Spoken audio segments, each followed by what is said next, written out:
নমস্কার, সবাই কেমন আছেন? আশা করি ভালো আছেন। আজকে আমি একটা আলু চচ্চড়ি বানাবো। এই পাতলা পাতলা করে আলুগুলো কেটে নিয়েছি, আর এখানে নিয়েছি কিছুটা রসুন ছুলে, আর কটা শুকনো লঙ্কা আমি ছিঁড়ে রেখেছি। আর ব্যাস, আমি কড়াইটা বসিয়ে দেবো গ্যাসে। আমি গ্যাস ধরিয়ে কড়াই বসিয়ে দিয়েছি, তেলও গরম হয়ে এসছে। এবার আমি রসুন আর শুকনো লঙ্কা ফোড়ন দিয়ে দেবো শুকনো লঙ্কা ফোড়ন।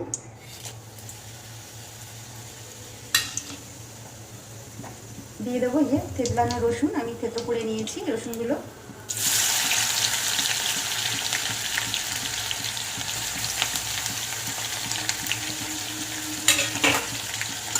ভালো করে একটু ভেজে নেব। রসুনটা আমি বাদামি কালার করে ভেজে নিয়েছি। এবার আমি আলুগুলো দিয়ে দেবো।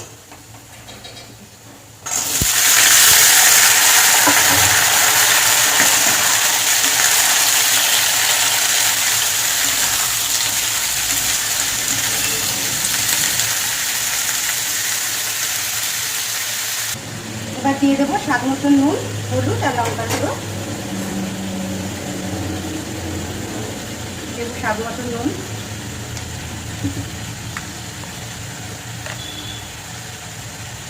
দেবো হলুদ গুঁড়ো, আর দেবো লঙ্কার গুঁড়ো।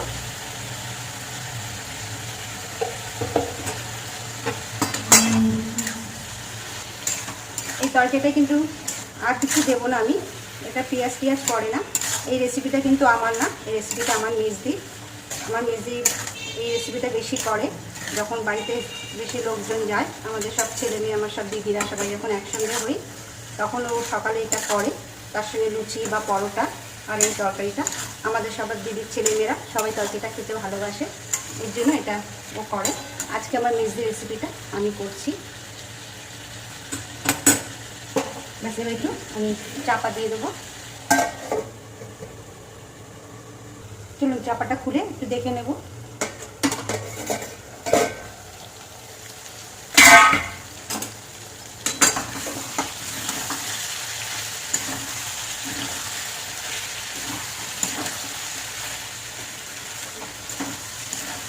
এটা খুব গ্যাসটা কমিয়ে আস্তে আস্তে চাপা দিয়ে একটা রান্নাটা করতে হবে, নাহলে কিন্তু আলু সিদ্ধ হবে না।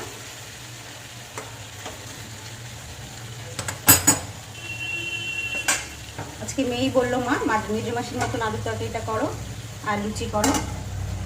ব্যাস, এই তরকারিটা করবো আর লুচি করবো।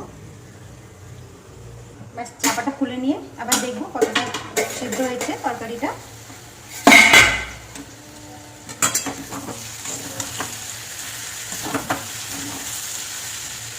আমার কিন্তু আলু সিদ্ধ হয়ে গেছে।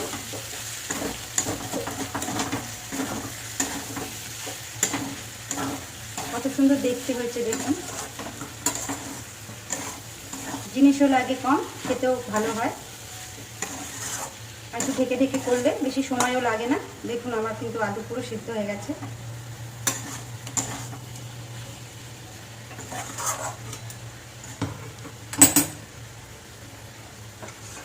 আর একটু চাপা দিয়ে দেবো। চলুন আমি এবার তরকারিটা নামিয়ে নেব।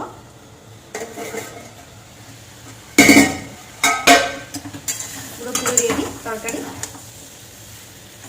দেখতেই পাচ্ছেন কি সুন্দর রং হয়েছে। ব্যাস, এবার তরকারিটা আমি নামিয়ে নেব। ব্যাস, তরকারি আমি নামিয়ে নিয়েছি। আর এখানে আমার আটা ময়দা লুচির জন্য মাখা হয়ে গেছে।